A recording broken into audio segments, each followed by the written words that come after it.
ప్రధానమంత్రి నరేంద్ర మోడీ తెలంగాణ పర్యటనకు రాబోతున్నారు. ఎటువంటి ఎజెండాతో వస్తున్నారు? మీకేమైనా దిశానిర్దేశం చేసే అవకాశం ఉందా స్పష్టంగా?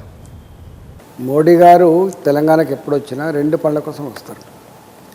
ఒకటేమో భారత ప్రభుత్వ పరంగా ఇచ్చిన నిధుల ద్వారా అభివృద్ధి చెందిన పనులకు జాతికి అంకితం చేయడం ఒకటి. రెండోది తెలంగాణలో కూడా భారతీయ జనతా పార్టీ అధికారం రావాలనేటువంటి తపన ఉంటుంది. కాబట్టి రెండు కార్యక్రమాల కోసం వారు వస్తారు.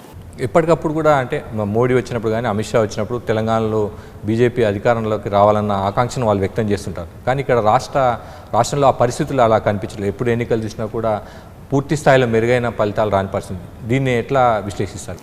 అట్లా మనం చెప్పలేం. బీజేపీ రాదు, లేకపోతే బీజేపీకి ఆ శక్తి లేదు అని మనం అట్లా చెప్పలేము. శక్తి లేదని కాదు, ఆ గమ్యం వైపు అడుగులు ముందుకు వేస్తున్నట్టు అట్లా ఉండదు. సందర్భం, దాని టైం కలిసి వస్తే టక్కున వస్తుంది. మనం ఎక్స్పెక్ట్ చేసినామా బెంగాల్లో కూడా వస్తుందని?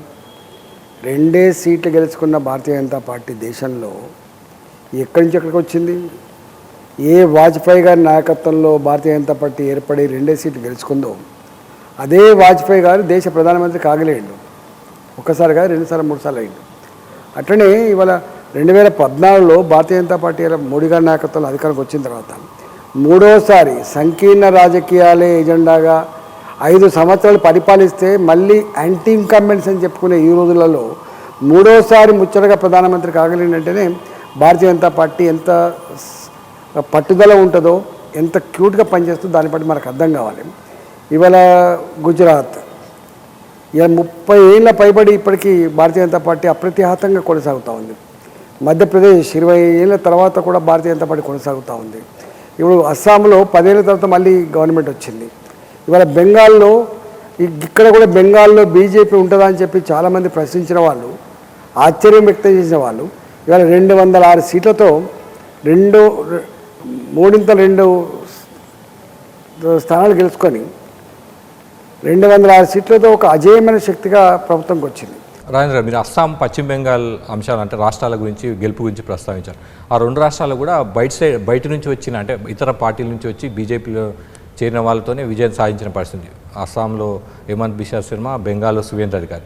ఇక్కడ కూడా బీజేపీ అధికారం రావాలంటే మీలాంటి వాళ్ళంటే బయట నుంచి వచ్చిన వాళ్ళతోనే సాధ్యమవుతుంది అనుకోవచ్చా? ఇక్కడ ఉన్న నాయకత్వం, ముందు నుంచి ఉన్న నాయకత్వం చేయలేని పరిస్థితి అనుకోవచ్చా? కొత్త రాష్ట్రాల్లో అధికారం రావాలంటే కేవలం పాత నాయకత్వమే సరిపోద్దనే భావన ఎప్పుడు మామూలు చెప్పరు. మా ఢిల్లీ కూడా వాళ్ళకు ఒక క్లారిటీ ఉంది. ఇవాళ అస్సాం ఉంది, సోనావాలా వారు ఆల్ అస్సాం గణ పరిషత్ నుంచి వచ్చినట్టున్నది. వారు వచ్చి పార్టీని డెవలప్ చేసిండ్రు. అంతకుముందు ఉన్నప్పటికీ కూడా ఇప్పుడు మనది కొంత ఉంటే 10%, 15% ఉంటుంది. ఒక 40%, 35%, 40% వస్తే మనకు రిజల్ట్ వస్తుంది. ఆ 20% తేగలిగే శక్తి కూడా ఉన్న నాయకత్వం కూడా కావాలి కదా. 15% ఓట్లు ఉన్నటువంటి భారతీయ జనతా పార్టీ 40% ఓట్లు రాకుండా గెలవలేం, ప్రభుత్వాన్ని ఏర్పాటు చేయలేం. కాబట్టి ఇంకా 20-25% ఓట్లను జమ చేసుకునే క్రమంలో తప్పకుండా కొంత లీడర్షిప్ పెంచుకునేటువంటి ఆస్కారం ఉంది. సర్వానంద్ సోనోవాలా ఇవాళ అస్సాంలో గణ పరిషత్ నుంచి వచ్చిండు, ఆయన ముఖ్యమంత్రి అయ్యిండు. ఆ తదుపరి ఇవాళ హిమంత్ బిశ్వ శర్మ ఇవాళ 3వసారి గవర్నమెంట్ వస్తూ ఉంది. వారు కాంగ్రెస్ నుంచి వచ్చిండ్రు. ఇవాళ సువేందు అధికారి బెంగాల్లో ఆయన ఇతర పార్టీ నుంచి వచ్చిండ్రు. ఈ నిన్న మొన్న బీహార్లో కూడా బయటి పార్టీ నుంచి వచ్చినట్టు వాళ్ళు అయిండ్రు. అంటే అర్థం ఏంటంటే కొత్త రాష్ట్రాలలో అధికారం రావాలన్నప్పుడు అనేక సంవత్సరాల ప్రయత్నం చేస్తున్నప్పటికి కూడా అది అచీవ్ కానప్పుడు డెఫినెట్గా కొత్త శక్తుల్ని యాడ్ చేసుకున్నటువంటి అక్కడ ఉంటుంది. తెలంగాణలో కూడా మా పార్టీ 1-2 సార్లు కాదు, కొత్త పాత అనే సంబంధం ఉండద్దు, మాట్లాడద్దు.